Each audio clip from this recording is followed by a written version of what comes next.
Have you ever really stopped to wonder why you buy certain things in certain places for a certain price? It might feel kind of random, but trust me, it's anything but.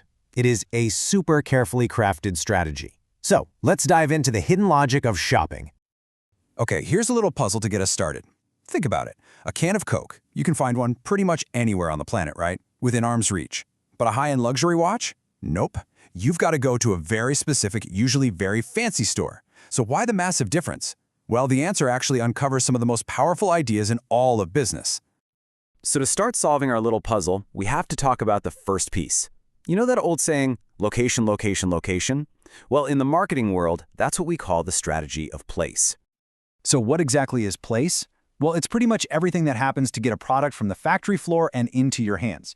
Just think of it like the entire journey, the whole delivery network. It's the bridge that connects the company that makes the thing to you, the person who's about to buy it. Now, this journey, it can really take two main paths. First, you've got the direct channel. That's when a company, maybe a shoe brand, sells straight to you from their own website or their own store. Simple enough. But then there's the indirect channel, which honestly is way more common.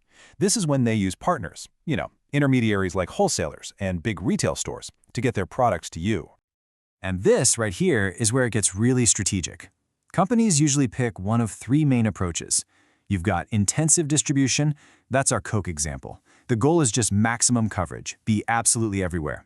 Then there's selective, where a brand gets a little bit picky and chooses only certain retailers that fit its image, like a fancy electronics brand. And finally, you have exclusive distribution. Very, very limited places to buy. And ding, ding, ding, that's our luxury watch. It's all about creating a sense of scarcity and that premium feel. Okay, so let's shift gears to the second half of our puzzle and see how this all connects, the psychology of price. Because, and this is the key, where you sell something is deeply, deeply connected to what you can charge for it. Now, on the surface, price is just a number on the tag, but it's so much more than that. I mean, it's the one thing that actually brings money into a company. But maybe more importantly, it sends a powerful signal to you, the customer. It tells you a story about the product's quality, its value, and its place in the world. Warren Buffett had this perfect quote for this. Price is what you pay, value is what you get. It just captures this idea so well, that price isn't just about cost. It's all tied up in our perception of what something is actually worth. A high price can signal high value. A low price can signal a bargain. It's all about how we see it. And of course, companies use this strategically. Take price skimming. Think about a new smartphone that launches for $1,000. They're targeting the early adopters who are willing to pay a premium. Then later, the price drops. The total opposite is penetration pricing. This is like a new restaurant doing 2-for-1 deals in its first week. The idea is to start low to get as many people in the door as fast as possible. And of course, we can't forget the little mind tricks our brains fall for, right?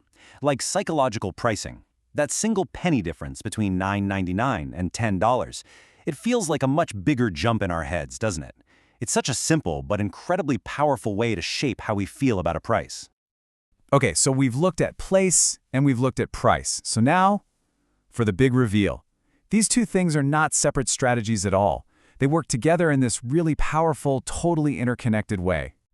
So here's the crucial point. Where a product is sold, its distribution channel, has a direct and frankly massive impact on its price. You just can't decide on one without thinking about the other. They are two sides of the exact same coin. Let's go back to our luxury watch. How does it get that premium price? Well, it follows this exact path.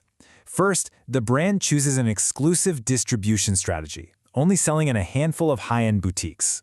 Step 2, this immediately creates a perception of scarcity and high value.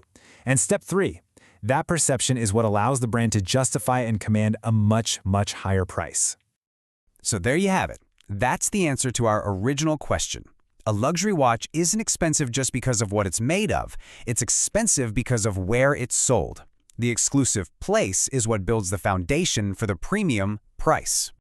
All right, so now that we've kind of cracked the code on the traditional model, let's look forward, because technology, especially the internet, is just completely rewriting all the classic rules of place and price. Yeah, the digital world is turning everything upside down. E-commerce has created this whole new kind of place that's both massive and deeply personal at the same time. Dynamic pricing means price isn't stuck on a physical tag anymore. It can change by the minute. And now, AI algorithms are personalizing both, creating a unique place and a unique price, just for you, in real time. So this all leaves us with one final, and I think fascinating question.